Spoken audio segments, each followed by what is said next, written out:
अस्सलामुअलैकुम सामीन। 23 ज़िलक़ाइदा है, 24 जून है। सोशल इंडिया न्यूज़ में आपका खैर मक़दम है। ख़बर का उन्वान है, होटल से भाग कर आए मेंबर इसम वली ने क्या कहा। आपको पता ही है कि पिछले कई दिनों से महाराष्ट्र में सियासी उथल पुथल जारी है। सच्चाई क्या है, कौन किसके साथ है, कितने मेंबर असम्बली एकनाथ शिंदे के साथ हैं और कितने उद्धव ठाकरे के साथ हैं, ये सच्चाई अभी तक पूरी तरह सामने नहीं आई है। अभी तो दावे ही दावे चल रहे हैं। इस दौरान एक मेंबर असम्बली है वहाँ के कैलाश पाटिल गुजरात गए थे और वहाँ उनके साथ होटल में थे। कैलाश पाटिल मेंबर असम्बली हैं महाराष्ट्र के, वो वहाँ से भाग कर आ गए। उन्होंने आकर आज ये बयान दिया है कि मेंबरान असम्बली से विधायकों से ज़बरदस्ती दस्तखत कराए जा रहे हैं। उनके इस बयान से अंदाज़ा लगाया जा सकता है कि सूरत हाल क्या है।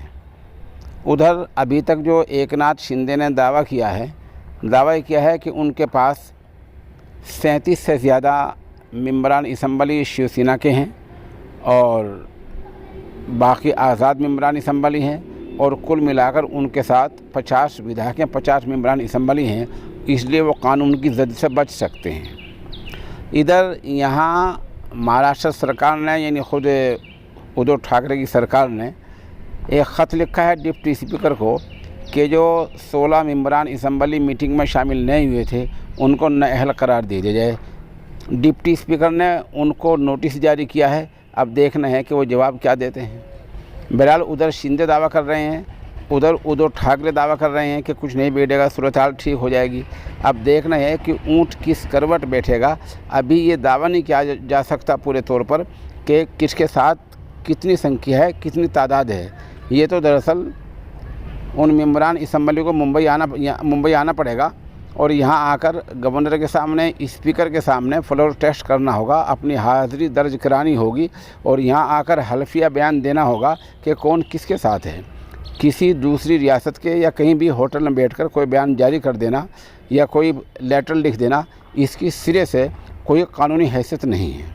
इस बीच आपको बतला दें कि आज सुबह ये खबर सुनने में आई थी कि एकनाथ शिंदे आज मुंबई के लिए रवाना होने वाले हैं, लेकिन अभी 2 घंटे पहले खबर आई कि नहीं, वापस हो गए हैं और वो मुंबई अभी आने का फ़िलहाल इरादा नहीं है।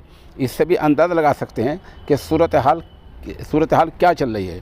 बहरहाल ये तो तय है कि सियासी उथल पुथल जारी है, लेकिन अभी ये दावा नहीं किया जा सकता है कि ऊँट किस करवट बैठेगा। हालात पर आप भी नज़र रखें, हम भी निगाह रखे हुए हैं। जैसी कुछ सूरत हाल अपडेट होगी हम इंशाअल्लाह अज़ीज़ आपको उससे मुत्तला करेंगे।